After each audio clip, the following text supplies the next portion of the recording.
Les océans, qui recouvrent environ 70% de la surface de notre planète, sont souvent surnommés les poumons bleus de la Terre. Ils jouent un rôle crucial dans la régulation du climat et sont une source inestimable de biodiversité. Pourtant, ces vastes étendues marines sont aujourd'hui menacées par de multiples facteurs. La question se pose alors, pouvons-nous réellement sauver les océans, ou est-il trop tard pour agir?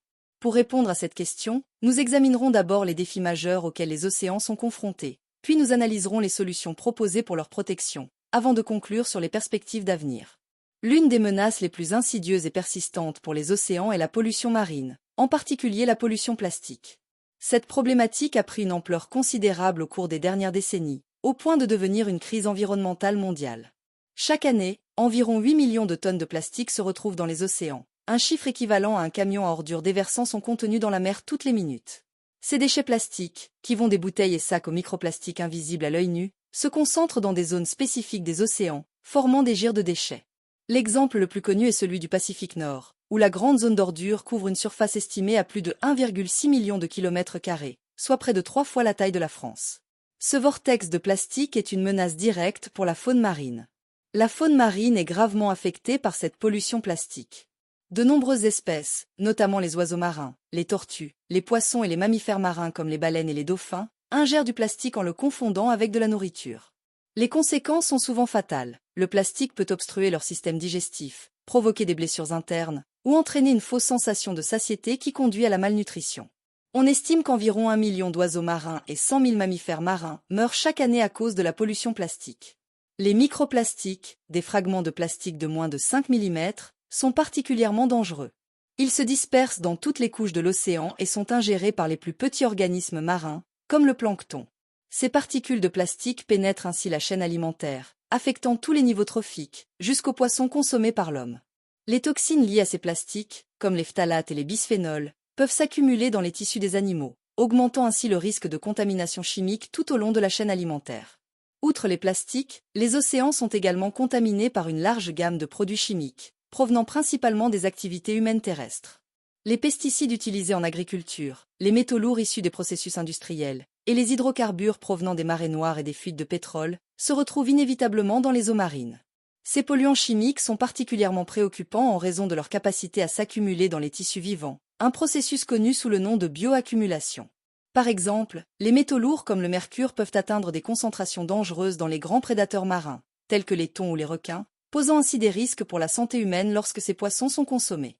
De plus, les hydrocarbures, qui forment des nappes de pétrole en surface, bloquent la lumière nécessaire à la photosynthèse des plantes marines et empoisonnent les animaux marins qui entrent en contact avec eux.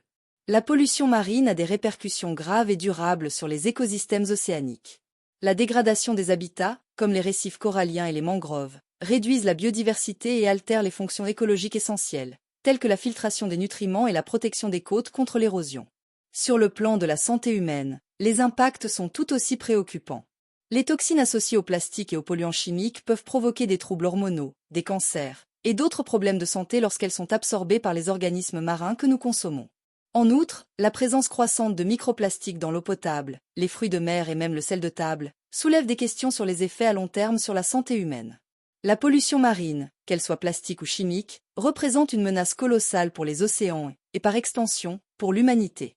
Les actions individuelles, telles que la réduction de l'utilisation de plastique et la pression sur les gouvernements pour des régulations plus strictes, sont cruciales, mais elles doivent être complétées par des initiatives internationales ambitieuses pour avoir un impact significatif.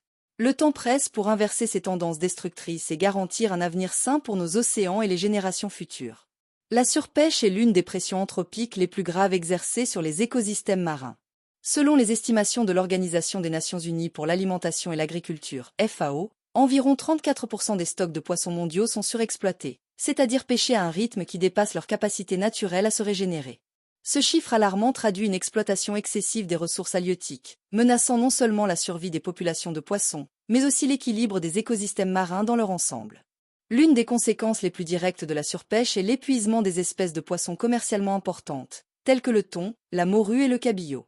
Ces espèces jouent un rôle clé dans les chaînes alimentaires marines et leur déclin peut entraîner des effets en cascade, perturbant l'équilibre écologique de vastes régions océaniques.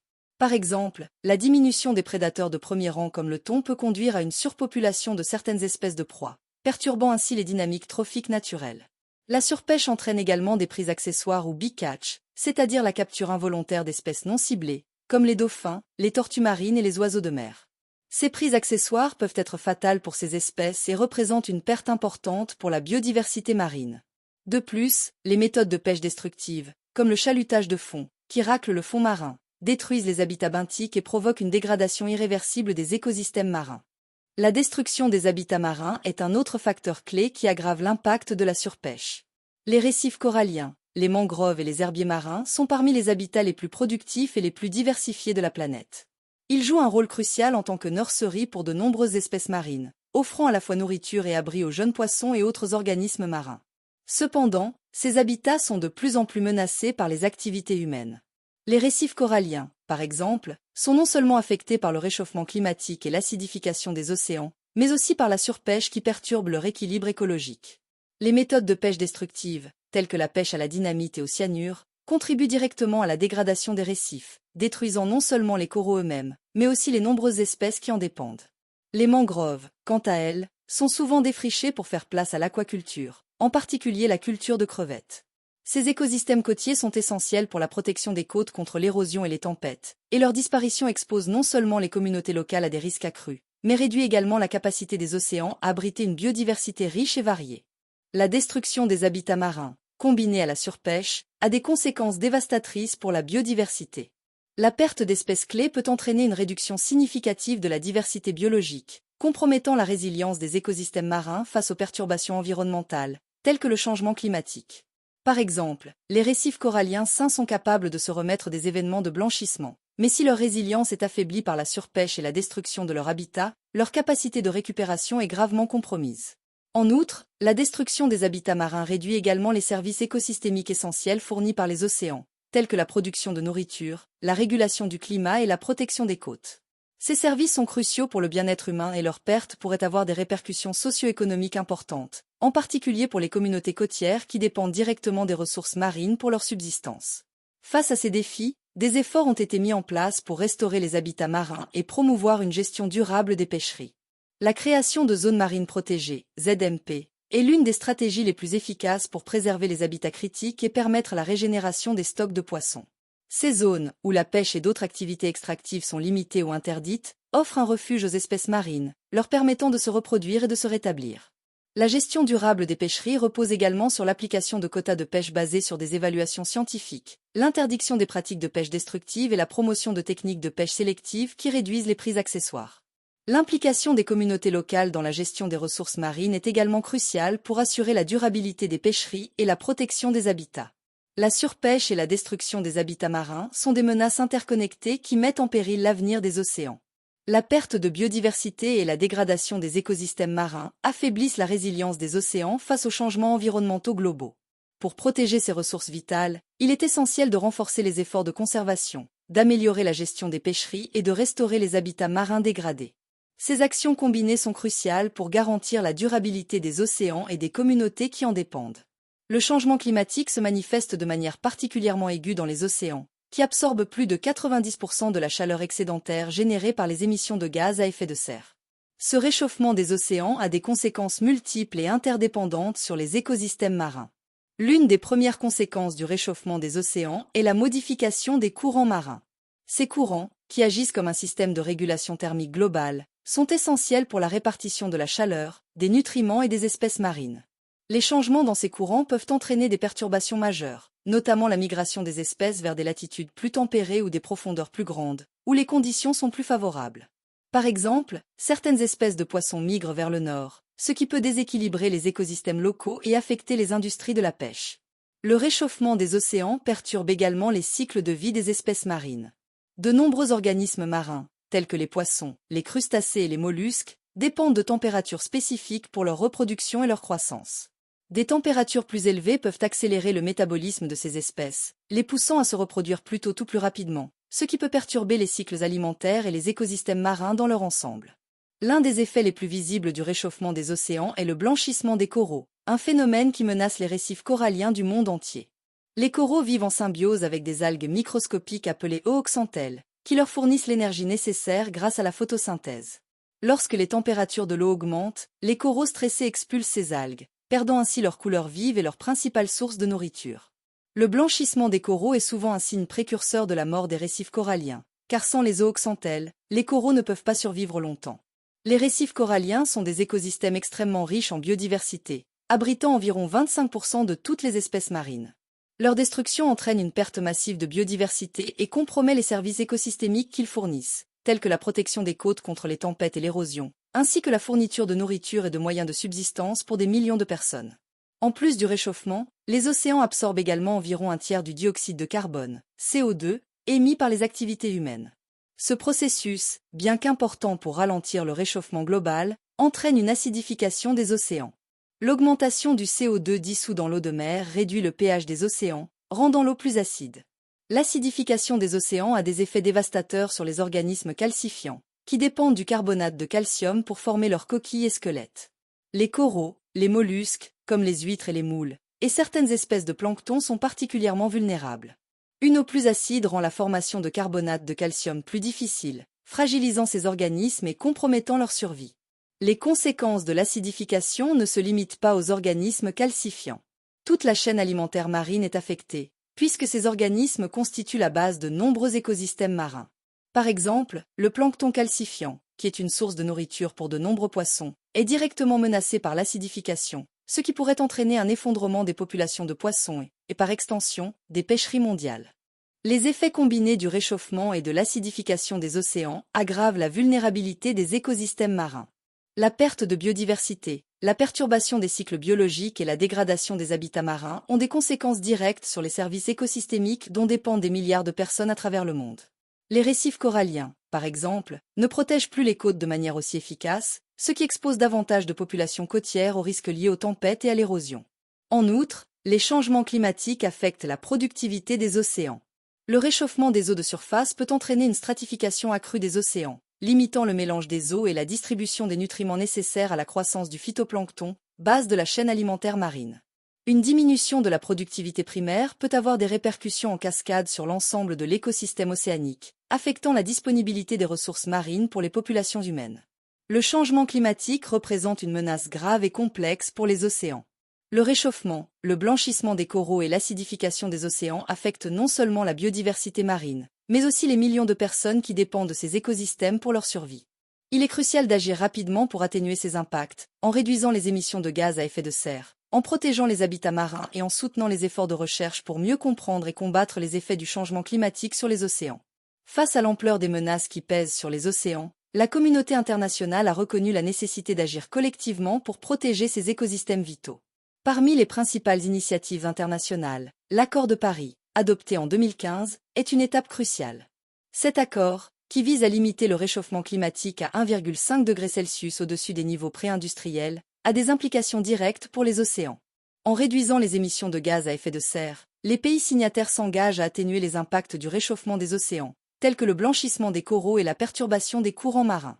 Bien que l'accord de Paris ne soit pas spécifiquement axé sur les océans, ces objectifs en matière de climat sont essentiels pour prévenir les effets les plus dévastateurs du changement climatique sur les écosystèmes marins. Un autre exemple significatif d'initiative internationale est l'expansion des zones marines protégées, ZMP.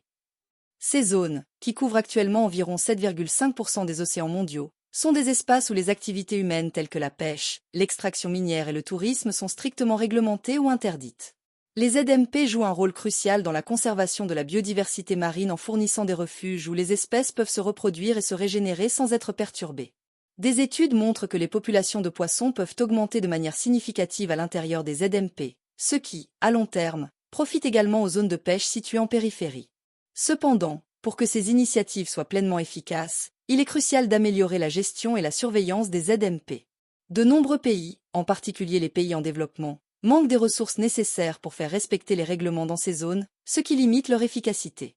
Par ailleurs, il est impératif d'augmenter la couverture des ZMP pour atteindre les objectifs fixés par la Convention sur la biodiversité, qui vise à protéger au moins 30% des océans d'ici 2030. À l'échelle nationale et locale, les gouvernements jouent un rôle clé dans la protection des océans, en particulier par la mise en œuvre de politiques visant à réduire les émissions de CO2. Par exemple, plusieurs pays ont adopté des stratégies de transition énergétique pour réduire leur dépendance aux combustibles fossiles, ce qui contribue indirectement à la protection des océans en atténuant le réchauffement climatique. L'augmentation des investissements dans les énergies renouvelables, comme l'éolien et le solaire, est une mesure essentielle pour limiter l'empreinte carbone des nations, et par conséquent, les impacts sur les océans.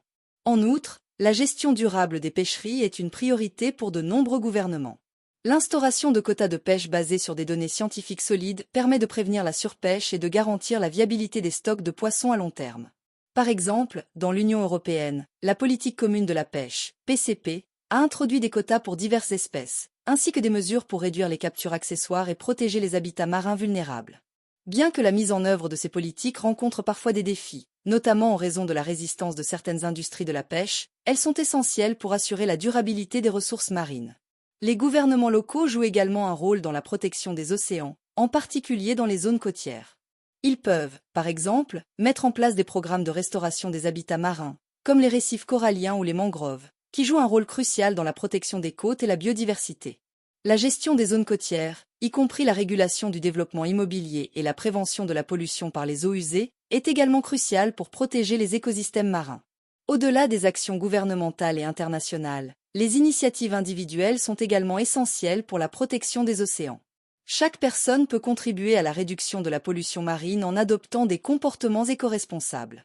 Par exemple, réduire sa consommation de plastique, recycler systématiquement les déchets et éviter les produits contenant des microbilles de plastique sont des gestes simples mais efficaces pour limiter la quantité de plastique qui finit dans les océans. Les actions de nettoyage des plages organisées par des bénévoles sont également un moyen direct de lutter contre la pollution plastique. Ces initiatives permettent de sensibiliser les communautés locales à la problématique de la pollution marine et de mobiliser l'opinion publique en faveur de mesures plus strictes pour la protection des océans. De plus, elles jouent un rôle éducatif en montrant l'importance de chaque geste quotidien dans la lutte contre la pollution. La sensibilisation et l'éducation sont des éléments clés pour encourager des comportements éco-responsables à grande échelle. Les campagnes de sensibilisation sur les réseaux sociaux, les programmes éducatifs dans les écoles, et les initiatives communautaires visant à réduire l'utilisation de plastique ou à promouvoir des modes de vie plus durables contribuent à faire évoluer les mentalités. À long terme, ces efforts peuvent avoir un impact significatif sur la réduction de la pollution marine et sur la protection des écosystèmes océaniques. La protection des océans nécessite une approche globale et concertée, qui intègre des initiatives internationales, des actions nationales et locales, ainsi que l'engagement des individus. Chacune de ces échelles d'action est indispensable pour répondre aux défis complexes qui menacent les océans. En combinant ces efforts, il est possible de préserver la biodiversité marine et d'assurer la viabilité des océans pour les générations futures. Malgré les efforts déployés à différents niveaux pour protéger les océans, il est indéniable que de nombreux défis persistent. La surpêche, la pollution, la destruction des habitats marins et les effets du changement climatique continuent de menacer la santé et la résilience des écosystèmes marins. Cependant, les progrès réalisés à ce jour démontrent qu'il est possible de faire une différence significative. Il existe des raisons d'être prudemment optimiste. L'avènement de nouvelles technologies et de solutions innovantes offre des outils prometteurs pour renforcer la protection des océans. Par exemple, la surveillance par satellite permet de suivre en temps réel les activités illégales, comme la pêche non réglementée, et de surveiller les changements environnementaux à grande échelle. Cela donne aux décideurs et aux chercheurs des données précieuses pour mieux comprendre les dynamiques océaniques et réagir rapidement aux menaces. La bio-ingénierie est une autre innovation potentielle, avec des projets visant à restaurer les récifs coralliens grâce à la culture de coraux résilients ou à la création d'habitats artificiels pour encourager la biodiversité. De plus, des initiatives telles que le développement de matériaux biodégradables ou le recyclage avancé peuvent contribuer à réduire l'empreinte plastique dans les océans. Cependant, l'optimisme doit être tempéré par une reconnaissance des limites de ces solutions technologiques. La technologie seule ne suffira pas à sauver les océans. Sans une action concertée à l'échelle mondiale, impliquant à la fois les gouvernements, les industries, les communautés locales et les individus, ces solutions resteront insuffisantes pour contrer les tendances actuelles. La coopération internationale, la volonté politique et des changements fondamentaux dans nos modes de production et de consommation sont essentiels pour assurer un avenir durable pour les océans. La sauvegarde des océans ne peut être réalisée qu'à travers une action collective. Les gouvernements et les entreprises ont une responsabilité majeure en matière de réglementation, d'investissement et de mise en œuvre de politiques efficaces. Les gouvernements, par exemple, doivent renforcer les législations environnementales, imposer des quotas de pêche basés sur des données scientifiques, et soutenir les initiatives internationales comme l'Accord de Paris ou l'expansion des zones marines protégées. Les entreprises, de leur côté, doivent adopter des pratiques plus durables, réduire leurs émissions de CO2, minimiser leur utilisation de plastique et investir dans des technologies écologiques.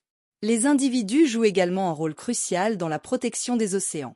Chaque geste compte, en réduisant notre consommation de plastique, en optant pour des produits durables, en participant à des actions de nettoyage des plages, ou en soutenant des organisations environnementales, nous pouvons tous contribuer à la protection des océans. L'éducation et la sensibilisation sont également essentielles pour encourager ces comportements éco-responsables.